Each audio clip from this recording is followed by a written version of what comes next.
कुछ आपकी जैकेट बहुत शानदार लग रही है, स्पेशली तिरंगा का इसके ऊपर एम्बलम। और हम अभी अपने गेस्ट से बात कर रहे थे, आपस में बात कर रहे थे कि कई बार हम लोग शहरों में रहते हैं, हम जो है डे टू डे अपनी ज़िंदगियों में इतना ज़्यादा मसरूफ़ हो जाते हैं कि हम इस महान देश का पार्ट हैं, कई बार हम ग्रांटेडली लेते हैं इस बात को। देखिए उम्र इसको बोलते हैं, मैं Ajay Sharma is passing a compliments from Mansi, तो आपको समझ में आ जाता है कि आपको समझ में आ जाता है कि उम्र हो गई है। पर जी हाँ, 75 साल शायद हम फ्रीडम की इम्पोर्टेंस समझते नहीं। आज़ादी क्या होती है, जब मैं अपने ग्रैंडफादर से बात करता था, अब वो नहीं है, मेरे स्वर्गीय ग्रैंडफादर, वो मुझे हमेशा बताते थे कि वो किस प्रकार जब when he was not born in a free India. सही बात। तो वो उन्होंने छोटा मोटा योगदान जो अपना फ्रीडम स्ट्रगल में दिया था, मुझे कई बार वो शेयर करते थे अपने एक्सपीरियंसेस। जब आप उस एक्सपीरियंस को और हमारी आज फ्रीडम को अगर आप कंपेयर करें, तो आई थिंक हम अंडर एस्टिमेट करते हैं that how blessed we are to be born in a free India. नहीं, हम देखिए सबसे बड़ा इम्पोर्टेंट आपने देखा होगा आए दिन बड़े बड़े बिलियनर्स के, इंडस्ट्रियलिस्ट के बच्चे यूएस के बॉस्टन के एयरपोर्ट्स की फोटो लेके डालते हैं कि हमारे देश कितना महान है, यहाँ का इंफ्रास्ट्रक्चर, यहाँ की पढ़ाई लिखाई, यहाँ का कैपिटल मार्केट। इतनी बड़ी क्राइसिस को हम लोगों ने अच्छी तरह नेविगेट कर लिया। हमारे सेंट्रल बैंक्स ने काफ़ी बड़ा योगदान दिया, क्योंकि हमारे सामने हो रहा है, स्क्रीन के इतना करीब है, कई बार हम नहीं समझ पाते। देखिए आप हिंदुस्तान में स्किल, साइज, ये तीन चीज़ का जो एडवांटेज है किसी भी कंट्री में नहीं है। वैक्सीन्स का जो रोल आउट हुआ है, जिस प्रकार से आधार यहाँ पर इम्प्लीमेंट हुआ है, हिंदुस्तान का स्टॉक मार्केट विश्व का छठा सबसे बड़ा स्टॉक मार्केट है। हर कंट्री के अंदर अप्स एंड डाउन्स आते हैं। हर देश की जो प्रगति का जो प्रोग्रेस चार्ट रहेगा, उसके अंदर अच्छे, बुरे, खराब और बहुत खराब पैचेस आएंगे। मगर क्या करता है, आज हम कहाँ हैं और कल हम कहाँ जा सकते हैं। आई थिंक उस बात को लेकर के हमें एक्साइटेड होना चाहिए, हमें खुश होना चाहिए और मोर इम्पोर्टेंटली हमें थैंकफुल होना चाहिए। निकुंज, जैसे आप हमेशा इन्वेस्टर्स को भी बताते हैं कि कैसे इन्वेस्टिंग करनी चाहिए, तो हम ये मान कर चलें कि आज भी सारे जहां से अच्छा भारत है और अगले 5 साल में भी सारे जहां से अच्छा भारत ही रहेगा। आज है, कल था, आज है और कल रहेगा। और अगर हम इकोनॉमिक टर्म्स में बात करें, अब इकोनॉमिक टर्म्स में बात करते हैं, हम अगर देखें तो Indian stock markets this year have corrected the least. इस पूरे क्राइसिस के अंदर सब जगह रिसेशन और इन्फ्लेशन की कंसर्न्स हैं। हमारा इन्फ्लेशन इज़ नॉट फार, हमारा जो इन्फ्लेशन है बहुत ज़्यादा ऊपर नहीं है और हिंदुस्तान के अंदर रिसेशन नहीं आएगा। हमारी जो अर्निंग्स हैं इस समय एकदम बढ़िया चल रही हैं। हमारा कैपिटल मार्केट है एकदम वाइब्रेंट है, हमारा बैंकिंग सिस्टम है एकदम रोबस्ट है, हमारा डेट टू जीडीपी रेशियो है मैनेजेबल है। हमारी पर कैपिटा इनकम को हमेशा हम बात कर सकते हैं और कह सकते हैं कम है, मगर पर कैपिटा इनकम के अंदर जो डायरेक्शन आ रहा है, क्योंकि हमारा बेस बहुत ज़्यादा है, उसके अंदर भी चेंज आ सकता है। हम एक चाइना मॉडल की बात करते थे, पिछले 15-20 साल से हर चीज़ में हिंदुस्तान को चाइना से कंपेयर करा जाता था, मगर उस मॉडल के अंदर अभी हम देख रहे हैं कि चेंजेस आ रहे हैं। यूरोप के अंदर स्लो डाउन आ चुका है, अमेरिका में डेट की प्रॉब्लम है, मगर कौन सी बड़ी लार्ज इकॉनमी है जिसके अंदर अगले 2-3 साल के अंदर earnings, prosperity, economic gains, health care, digitization, technology adoption, इनको लेकर के आप कॉन्फिडेंट है, वह इंडिया है। बिल्कुल निकुंज, सही मायने में सारे जहां से अच्छा हिंदुस्तान हमारा। अब बात करते हैं क्रूड की, क्योंकि कॉन्ट्राडिक्टरी स्टेटमेंट्स दो आए हैं। क्रूड में ओपेक ने 2023 के लिए डिमांड अनुमान जो है वो घटाया है और साथ ही IEA की तरफ से बढ़ाया गया है। $100 पर बैरल के आसपास ट्रेड हम देख रहे हैं। अब क्रूड की चाल यहाँ से कहाँ देखते हैं? वैसे क्रूड एक समय आता है, क्रूड सबसे इंपॉर्टेंट इंडिकेटर होता है मार्केट के मूड के लिए।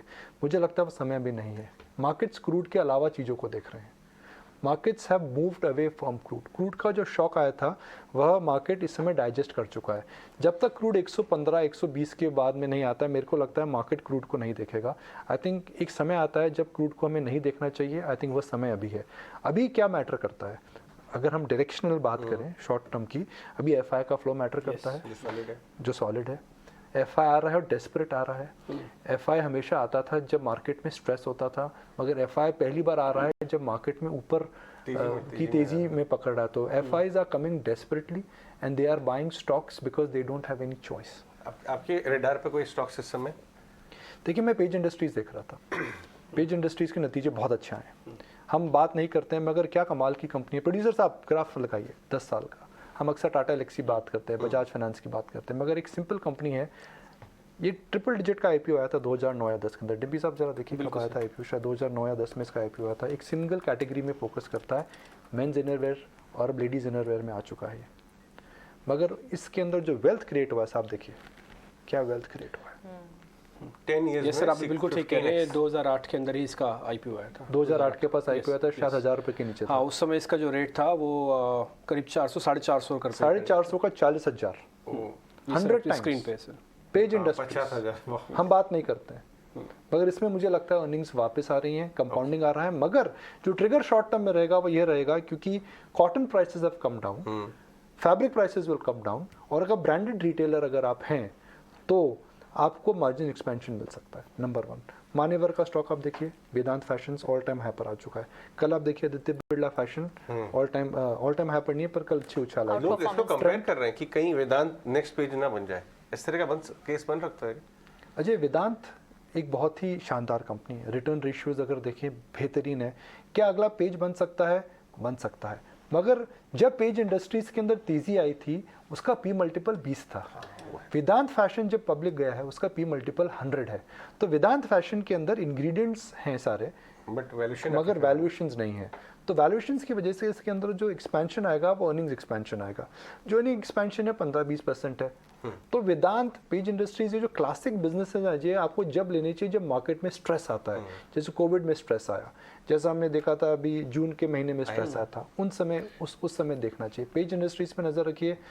दूसरा भारत फोर्ज पे नजर रखिए। भारत फोर्ज में अमेरिका में जो क्लास 8 ट्रक्स की जो कमेंट्री थी उसको लेकर के भारत फौज को मार पड़ गई। मगर क्या भारत फौज का सिर्फ वही बिजनेस है? अब भारत फौज जो है ऑटो एंसिलरी में है, पर उसके अलावा डिफेंस में है। डिफेंस में उसके बाद मशीनरी को जाता है। तो भारत फौज के दूसरे बिजनेसेस जो अच्छे हैं, तो मार्केट को एक नजरिए से देख करके केवल उसको बीट करना, आई थिंक वह मेरे हिसाब से स्लाइटली अनफेयर है। तीसरा डीवीज की नजर रखनी चाहिए। डीवीज के जो नतीजे आए थे पिछली बार, उसके बाद स्टॉक शायद डिम्पी साहब शायद 40 था, 15% गिरा था। ये 4300 के आसपास था। मैं आपको स्क्रीन पे दिखा देता हूँ। ये 4300 के आसपास का था और गिरने का सीधा 3500 ये जो बना था मेरे हिसाब से स्क्रीन पर अगर आप देखिए डिम्पी, ये मई के जो मई में गिरा था। ये 19 मई का डाटा है। 19 मई के बाद गाइडेंस नहीं बढ़ाई, गाइडेंस अनचेंज रखी थी। मगर क्या डीवीज के बिजनेस में सम इशू नहीं है? क्या इसको कोविड की वजह से कुछ डी रेटिंग हो सकती है? जी नहीं। क्या इसको कोविड का बड़ा राइट ऑफ आ सकता है? जी नहीं। फार्मा के अंदर ऐसा तो है नहीं कि पूरा सेक्टर बैठ जाएगा, मगर क्योंकि बहुत कम कंपनियां इस समय अच्छा कर रही हैं, तो क्या होता है, हम एक अंग्रेजी में बोलते हैं टीना फैक्टर, लिमिटेड चॉइस। एक समय आया था कि जब आप HDFC बैंक और कोटक बैंक ही ले रहे थे, आपको PSU बैंक्स नहीं लेना था उस समय। वो फार्मा में हो रहा है। तो फार्मा में मैं कह रहा था कि फार्मा में अभी बैंकिंग मोमेंट हो रहा है। जी हाँ, क्योंकि एक समय आया था 2015 से 2020 में, अगर आपने HDFC बैंक और कोटक में निवेश करा तभी आपको पैसा बना था। आपने ICICI बैंक में पैसा नहीं बनाया, स्टेट बैंक में नहीं बनाया, बैंक ऑफ बड़ौदा ने नहीं बनाया, और छोटे बैंक से ऐसा लग रहा था उठ से गए थे। तो वही मोमेंट मुझे लग रहा है फार्मा में आ रहा है। 3 या 4 फार्मा कंपनी में परफॉर्मेंस है, उनके अंदर आपको आना पड़ेगा, वो आउट परफॉर्म करेंगे। उसमें से आज नतीजे अगर अच्छे आए तो आई थिंक डीवीज में वो बैंकिंग मोमेंट हो सकता है। बिल्कुल हो सकता है। तो चलिए, एक तो टेक अवे है, फार्मा में बैंकिंग मोमेंट हो रहा है। और इनफैक्ट फार्मा अगर देखे भी इन दिनों, हमने कल फार्मा एक्सपर्ट को भी बुलाया था, उनसे बातचीत भी की थी और शाती कोटक सिक्योरिटीज की, तो हमने सारे चार्ट्स भी दिखाया, बकायदा फार्मा का इंडेक्स भी दिखाया, और निकुंज करीब 15% की रिकवरी अपने लो से।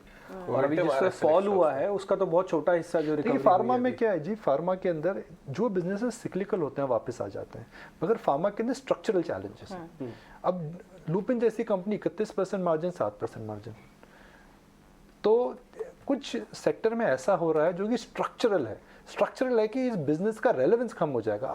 पिरामल साहब आपको बता रहे थे भाई जेनेरिक का बेस्ट इज बिहाइंड। तो अगर कोई कंपनी में स्ट्रक्चरल चेंज आ रहा है, सिक्लिकल चेंज नहीं आ रहा हो, तो स्ट्रक्चरल चेंज हमें समझना पड़ेगा। और मुझे लग रहा है फार्मा में स्ट्रक्चरल चेंज आ रहा है। Pharma unfortunately is not become the next IT what all of us thought. Absolutely. तो फार्मा के स्ट्रक्चरल चेंज जो आपको जरूर फोकस में रखें। और निकुंज ने कई सारे स्टॉक्स भी बताए। निकुंज शुक्रिया, इनफैक्ट ये सारी की सारी बातचीत, बाजार पर अपनी एनालिसिस, और ऑफ कोर्स आज़ादी का अमृत महोत्सव हम मना रहे हैं, फेस्टिव मूड है। और सारे जहां से बहुत अच्छा था जो आपने जवाब दिया कि सारे जहां से अच्छा भारत क्यों अच्छा है और आगे क्यों अच्छा रहेगा, सारे पैरामीटर्स आपको याद भी थे बगैर। राकेश जी कहते हैं ना the golden period has come. मेरा ये मानना है, देखिए मेरा मानना है, माइक निकाल लिया है। मेरा ये मानना है कि मेरा मानना है, गलत हो सकता हूँ, जब 1980s में यूएस में रिसेशन आया था, जापान क्रिएट हुआ था। जब 2000 से 2010 के अंदर अमेरिकी स्टॉक मार्केट में 2 बार धक्का लगा, 9/11 के बाद धक्का लगा, 2008 में धक्का लगा, चाइना में तेजी आई थी। पिछले 10 साल में अमेरिका में ज़बरदस्त तेजी आई है। ये अगला 10 साल या ये डेकेड जो रहेगा अमेरिका के लिए कष्टदायक रहेगा, डेवलप मार्केट के लिए ख़राब रहेगा। मगर where will the migration happen? मुझे लगता है हिंदुस्तान भारत में हो सकता है। ये बड़ी कॉल है, इसके ऊपर हम बातचीत करेंगे एक बार आपके साथ, और थोड़ी लंबी। चलिए तो लेकिन अभी बिल्कुल, चलते हैं। लेकिन आज ही आज डिविज लैब, भारत फोर्ज और साथ ही पेज इंडस्ट्रीज, साथ ही एबी फैशन और साथ ही यहाँ पर मान्यवर वेदांत फैशन जैसे स्टॉक्स पर फोकस जरूर रखना होगा। कुछ स्टॉक स्पेसिफिक रिकमेंडेशंस निकुंज की तरफ से आगे